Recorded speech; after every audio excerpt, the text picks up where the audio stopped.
അമ്മമാരുടെ പ്രാർത്ഥനയോളം ശക്തിയുള്ള പ്രാർത്ഥന വേറെയില്ല. അമ്മമാര്, പക്ഷെ മക്കൾ വരെ അമ്മമാരെ ചൂണ്ടി പറയും, പ്രാർത്ഥന നിർത്തിക്കോ, ഇവിടെ പ്രാർത്ഥിച്ചേക്കരുത്, ഒച്ച കേട്ട് പോയേക്കരുത്.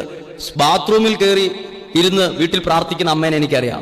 മക്കള് വീട്ടിൽ പ്രാർത്ഥിക്കുന്ന ഒച്ച കേൾക്കാൻ പാടില്ല, അതുകൊണ്ട് ടോയ്ലറ്റിലെ പൈപ്പ് തുറന്നു വെച്ചിട്ട് മക്കൾക്ക് വേണ്ടി കൈവിരിച്ച് ബാത്റൂമിനകത്ത് നിന്ന് ഒച്ച കേട്ട് കഴിഞ്ഞാൽ ഭർത്താവും മക്കളും ഒറ്റക്കെട്ടായിട്ട് ആക്രമിക്കും. അമ്മേനെ പ്രാർത്ഥിക്കുന്നതിന് വേറൊന്നിനുമല്ല. അപ്പൻ ടി വി കാണുന്നതിന്, മൊബൈൽ ഉപയോഗിക്കുന്നതിന് ഫുൾ സ്വാതന്ത്ര്യം കൊടുത്തിട്ടുണ്ട്.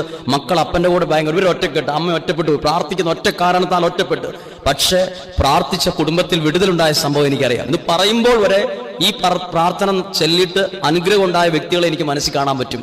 അതുകൊണ്ട് പ്രിയപ്പെട്ടവരെ, ദൈവവചനം പഠിപ്പിക്കുന്നു, ഈ രാത്രിയിൽ ഉറക്കളിച്ച് 10 സമയമായ നിങ്ങൾ വിഷമിച്ച് പ്രാർത്ഥിച്ച് ഇരിക്കുന്ന നിങ്ങൾ അറിയാത്തൊരു അനുഗ്രഹം നിങ്ങളുടെ കുടുംബത്തിൽ ഇന്ന് വരും. ഒരു കരം ഉയർത്തി ഉറക്കെ പറയാം, ഹല്ലേലൂയ.